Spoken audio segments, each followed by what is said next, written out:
Let's go. Okay, for some reason you went and skipped the tutorial TV online. Why is beyond me. Occasionally I get people claim it's buggy. No, but they made a mistake or they didn't understand what the instructions were and assumed that the error would never be on their part, so it must be buggy. If that's you, well, hopefully somebody sent you here. Now I'm going to try to give you the Reader's Digest condensed version of what Eve is and some of the basic controls. So I want to go around the clock on the HUD to start with. I am in space right now. I am in a ship. The ship is center of the screen. Now the HUD is what we call this section down at the bottom. Sometimes it can be at the top. I like it on the bottom, but that depends on how you like it. So place it where you want it. So the HUD has 3 layers to it. The outer layer is the shield, the next layer in is armor, and the innermost layer is the structure or hull. When you take damage, it goes from the outside in. So when your hull is gone, so's your ship. The pattern in the center is the capacitor, how much energy. In other games you might think of mana, but here we have the energy to run things. When you run out of energy, all the things that use energy stop working. In other words, the lights go out, the guns don't go boom, and any of your defenses don't work. So you're pretty much a sitting duck. Okay, that's the first thing I want to mention, and I'll come back to these little icons in a second. Top right is called the selected items box. When you choose to do something, this is where you can give some commands as to what you want to do.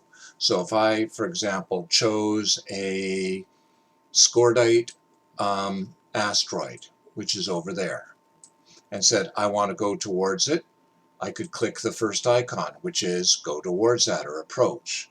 The second one is warp to, but it's too close to warp to, so that choice is grayed out. Third choice is orbit. Right now the orbit is set at 1000, but you can right click it and set the default orbit to whatever you want. And if I do that, my course will shift once I get close enough and I'll start going in circles around it. Then comes unlock target. I locked target already. Look at, which means I could get a close-up view and then click it again and I'm back to the view from my ship. Track means from where I am, keep an eye on it. So tell me where it is relative to my ship. And the last is info, which can give me information on what a Scordite asteroid has in it, what it'll reprocess to, that sort of thing. Next down is probably the most important box in the game, which is the overview. The overview tells you everything that is within a few hundred kilometers of you, and then it even mentions some of the things that are astronomical units away, mainly the parts of the solar system, any stations, that sort of thing. So you can see that if I go to general, I can see that there's a station here, and there is a sun, and there's one person in this field with me, but they're not doing much. Then if you have drones, there'll be a drone box which lists the drones that you have in the ship and drones that you have in space if you've launched your drones. That's another lesson. Bottom left, I have the chat bar, which is right now scrolling. Rookie Help Chat is always a good thing to have open when you're starting out. Good place to go and ask questions. The people there will only make fun of you a little, but mainly they will try to help you and answer questions. And top left is kind of information boxes. The most important one is the search bar. If there's anything you don't know or want to know what this thing does, you can search it, look it up. You can also do that for pilots, places, organizations, corps, whatever. Then you have your Neocom menu, which is a whole bunch of icons down the side. Eve has a lot of buttons. It has a lot of controls, and this is one of the reasons why I think you were probably silly to skip the tutorial, but like I said, I'm trying to make up for that. You have your character sheet. You bring that up by clicking it or hitting Alt-A, and you have various information you can do about your character. Interactions, how their standings are with other groups, kill rights. Combat log is who's killed you and who you killed, that sort of thing. This is a brand new character, a fairly new character for me, so that's that. Selecting when you want to talk about something that you want to interact with. For example, I selected that scordite asteroid, but I might choose, that dense feldspar over there looks fairly nice too. So you can see that that is selected. It now has a highlight going around it, and the scordite's still there, and I can say switch the orbit over to the dense feldspar. And then if I wanted to say mine that piece of ore, I could activate my miners, which are next to the HUD. And if you have miners fitted, it could be guns. You don't shoot ore, but if there was an enemy in the area, you might want to shoot at them when they're shooting at you. There are two types of modules that are attached. Ones that are active that you can turn on and off, and then you have the passive ones that are just there. So the miner upgrade that I have mounted here, I cannot turn on and off. It just says, it's a passive module. It's already always on. So right now, as my ship orbits, you can see that it is firing at the dense feldspar and slowly filling up my cargo hold. Now, I don't plan on staying here for the entire time that it does that. But again, to select an item, you use Control-Click. If you want to deselect it, you can just unlock or do Shift-Control-Click. So you can choose what you want to interact with rather than looking into the screen and trying to say, that rock, no, that one there. You can, but it's easier just to do it from the overview, which is why I said that that is very important. Now, it's really, really common for people to accidentally close one of these things, clicking around and not knowing what they're doing. And then they're saying, I can't do anything. I can't do my selected items. It's gone. Hit Control-Tab. If you hit and hold Control-Tab, it will show you all the boxes, including selected items. And when I click it, back it comes. Okay, so you can get something back if you've accidentally shrunk it down and put it off to the side. Next thing up, missions, route. If you're going places, I'll talk to that in a few seconds. Selecting module activation. If you want to turn on a module, you click it. If you want to turn it off, you can click that icon again, or you can click it underneath the item itself. Now, right now, I can't do much mining because my ore hold, amazingly, is full already. I did mining of some other stuff earlier. So we'll talk about heading back to the base in just a moment. You can say I want to go towards it. Another one I like sometimes is called keep at range. And then if there's a ship that's chasing you, you can say, this is a sweet spot for killing it. I want to keep this distance away from it. And then it will try its best, given relative speeds, to keep that distance from the enemy. It's good for chasing, shooting, or if you're kiting, keeping a distance from somebody. Okay, so suppose I do want to go take this beast back to the barn. I have on the overview a bunch of different tabs. All supposedly shows everything in the area. And you can sort it by the name, or by distance, or by icon, or size, which is silly. But I'll just go to General and say, the station. I would like to dock there. Notice that the selected items, one of them is changed, and now gives the choice of dock. The selected item box is smart enough to know things that you might want to do with a specific thing. So we are going to dock so we can take a look at how the overview, the UI changes once you do dock. Let's see, what else? I've talked about screen parts. I've talked about selecting, doing, activating modules. If you forget, and you will, to activate modules, sometimes it will cause you not to do damages. Other times it will cause you to take a lot of damage because you forgot to turn on your defenses or your repair modules. Next thing I want to do is talk about docking, which puts you inside a station. If it is an NPC station, you are safe. You can get up, go to dinner, go to the bathroom, whatever. You are not safe walking away from your computer in space. Somebody can blow you up, and if they suspect you're not paying attention, they will. So you have on the right now, you notice that the HUD is gone because you can't be controlling your ship or flying it when you're inside the station. You have the key button, which is right here, which is the undock. That lets you back out in space. This one, board my Corvette. If you got blown up and you're in a pod, you dock, you always have access to one free ship, the one you started with, which is called a Corvette. It will have one miner and one gun on it, and that's pretty much it. It is the equivalent in fantasy games of a dirty loincloth and a rusty knife. It will barely do the job, but you really want to get out of that and into a real ship as soon as possible, okay? Below that, you will see if you click guest, these are all the other players that are in the station with me right now. These are all the agents that may have missions for me. This is offices. Various corps will have offices in the station where they actually share hangars and that sort of thing. For the most part, corporations are a different thing. Chat still stays there, and the rest of that column stays there. So I'm going to go on, while I'm here, open up my cargo and emptying it out, because I told you I had some cargo. So if you hit Alt-C or click that little box button right there,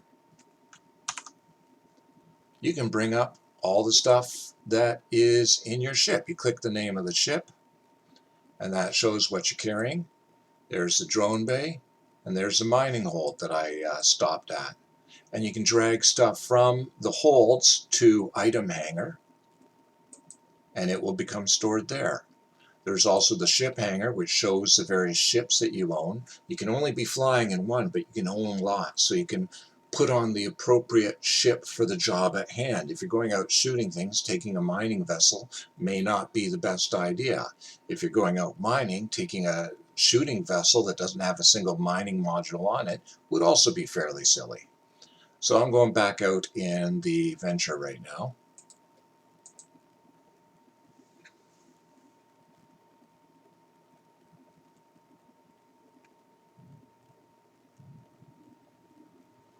Okay, and you can pan back. If you hold right click, you can pan the view around. If you hold left click and not clicking on something, you can view from the point of view of your ship and see things. That is the station we just undocked from.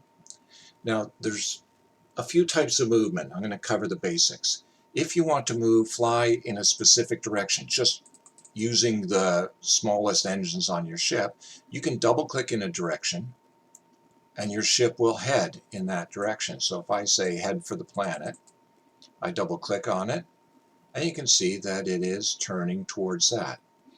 Sometimes it's nice to not just use the selected items box, but to fly manually. The better PvP people do this to keep up the transversal and choose the route, not be on a predictable path. There are a few maneuvers, but that's for another lesson another time. But I can say I want to dock. I can say let's head for the sun. So if I said align to, then that means the ship will point towards the sun. If I want to actually fly to the sun, then the second type of travel is called warp. That is a hyper fast speed within a solar system. So you move, but you're not moving at between solar system speeds. And you can see that we are warping.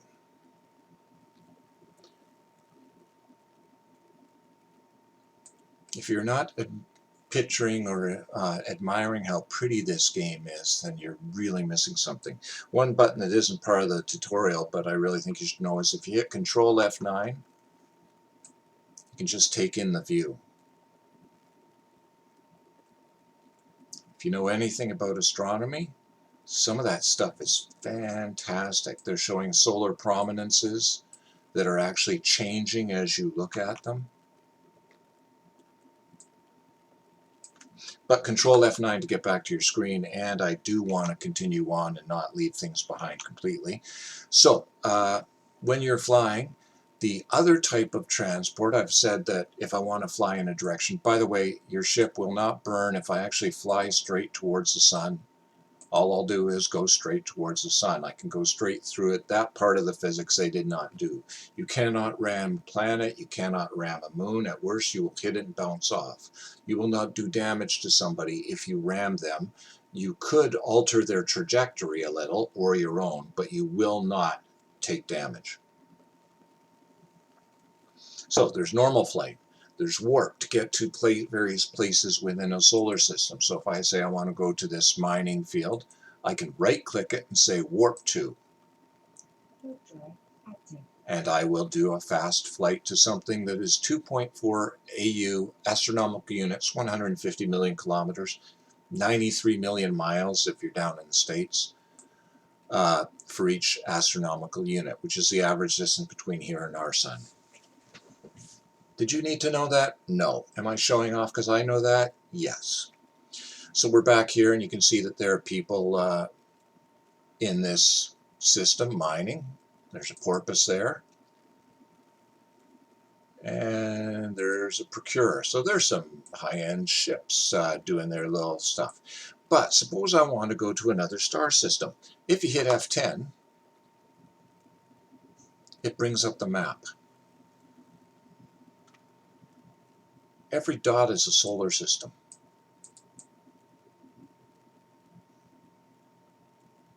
The colors mean various things depending on what you're looking for. But you can say, you know, that system over there, that looks like a neat system to go to. And you could right-click it, say Set Destination, and it'll say, okay, from here you got to go to that system, and then you'll get to that one. So I've done that, hit F10, and you can now see over here, I have route. And there are the three systems named. So I can click just next to distance, and I should see my gate's route is set. Where's my gate? Oh, that's my problem. And say, off we go.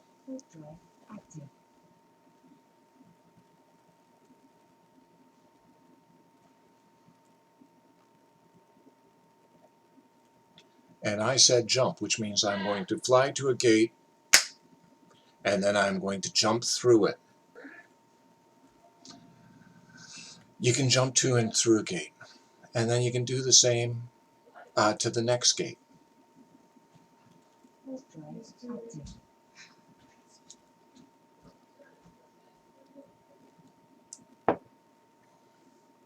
And the next until I get to where I'm going.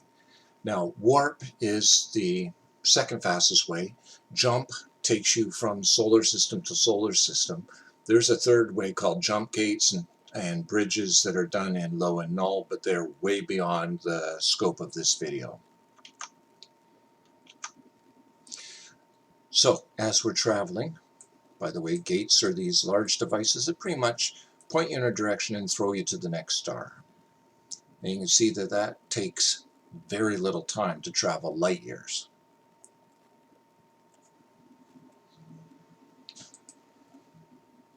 So we talked about moving, we talked about docking and undocking. When you are in a solar system, there is a chat channel called Local over there, and you can see that Local shows all the people that are in the system with you. That includes whether they are in dock, cloaked, invisible, or in space. You can't tell by looking at that. If I want to know if they were docked, I'd have to go to each station and peek inside each one. That number is dynamic, so it changes as the number of people enter or leave the solar system. So there are only 4 people in this system with me, and with 3 stations, I'll lay at least lay odds at least a couple of them are out doing other things. So I can pick an asteroid belt here and warp to it. While you are flying the ships, the ability to fly a ship is dependent upon skills. The ability to use modules is dependent upon skills. So the very important button is the skill queue, which is right below your face, or if you just hit all text and you bring up a skill queue, it will show all. You can go with skill plans, and it will have various skill plans that you can browse or make or find from other people. The certified skill plans has a whole bunch of, if you're into exploration, there's the exploration skill plan, industrial, soldier of fortune, enforcer, or you can just browse the catalog in general. Each of these is a header. So these are a bunch of shield skills, There are skills for subsystems, production, etc. You can see I've already set up my skill queue for 38 days. The skill queue runs whether you're online or not. So I could go away, and 38 days from now I would come back and find all of the skills I had listed trained.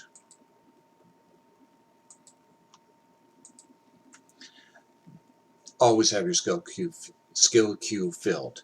You will be given a few skill points as you're doing air missions. You'll be given a few occasionally for login rewards.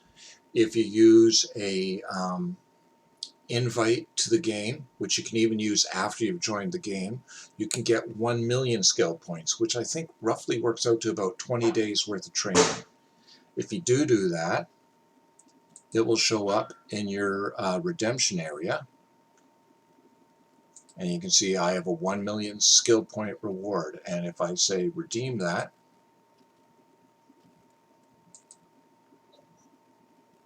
and then go back to my skill queue, you can see I have 1 million unallocated skill points. So I could skip 20 of those 18 days by applying the skills. If you do not have a skill yet, or an invite, I will try to remember to put one in the comment down below, which is me inviting you to play the game or to use that to get your 1 million. And yes, I do get something out of it. If you eventually pay for the game, then I get a small benefit if enough of you do that. But you get the 1 million skill points. Okay, just like to be upfront with you. Actually, I don't know who you are, but I like being upfront anyways. It's what I do. Training. Choose what you want to do, train towards it. Choose the ships that you want to fly, train towards them. If you will not be given many ships except by the career agents, which is, if you skip the tutorial, that's what you should be doing right now, is finding your nearest career agents. To find them, hit Alt-M. And you notice it brings up agents and missions is one of the choice, career agents. And it says there's somebody 3 jumps away, that's where we were, who was willing to teach you enforcer, industrialist, that sort of thing. And so you can actually say, you know, I'd kind of like to learn to be an explorer, set the destination, and when I did that, it gave me the route back home. Okay. Do the career agents. Pound for pound, they pay better than anything else you do at the start. They give you ships, they give you some minor lessons, kind of a supplement to the tutorial, which you skipped, and let you do things. Now, I'm going to take this ship back home, so I'm going to go back to my general overview and say, there, jump. And it will stop doing the mining right when I get out of range. Being able to fly is one thing. Being able to use your modules, some modules have a range. You could be too far. Some guns have poor tracking, so if you're too close, you're like a tank trying to shoot a jackrabbit right in front of it. The rabbit can run right under the guns and be moving so fast the tank cannot pivot and keep up with it, which is why you use some smaller guns. You need to be able to find things. Home is where your stuff is. This is inventory. The one underneath it, Alt-T, is called personal assets. And you can say, show me all my stuff. And it says, oh, you've got a bit of stuff here and you got a whole bunch of stuff there. Later when you're a player, that will be a huge list because you'll have stuff all over the place in lots of different systems. Very few people have I met playing EVE who have all their eggs in one basket. So you have this flight you can do. I'm flying back. We have where your stuff is. Oh, there is no magical hangar. If your stuff is in a station 3 jumps away, the only way you're going to get it is to go there, pick it up, and get it from the cargo hold. You cannot drag something out of your asset list and suddenly it appears in your local hangar. There are people in the game who actually just do trucking for what they like to do. They charge others to move things from one station to another, hopefully safely. There are other people who like to hunt truckers. If you're going to pay for things, you need to know that you have money. That, in the game, money is called ISK, and for some reason they use a Z for the icon, or you can just hit Alt-W.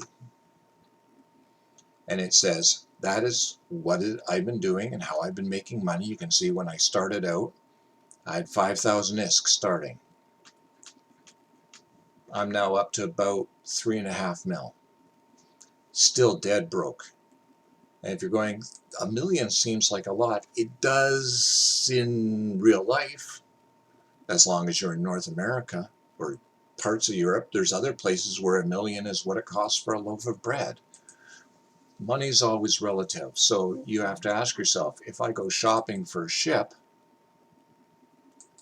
by the way, that was this thing that looks like a graph is called the regional market.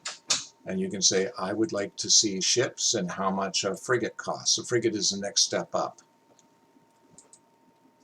Now I could say, how much does an Amara frigate cost? Let's take a look at the Crucifier and see that it costs 320,000. So I could easily afford that frigate and get out of Corvette after only playing for an hour or two.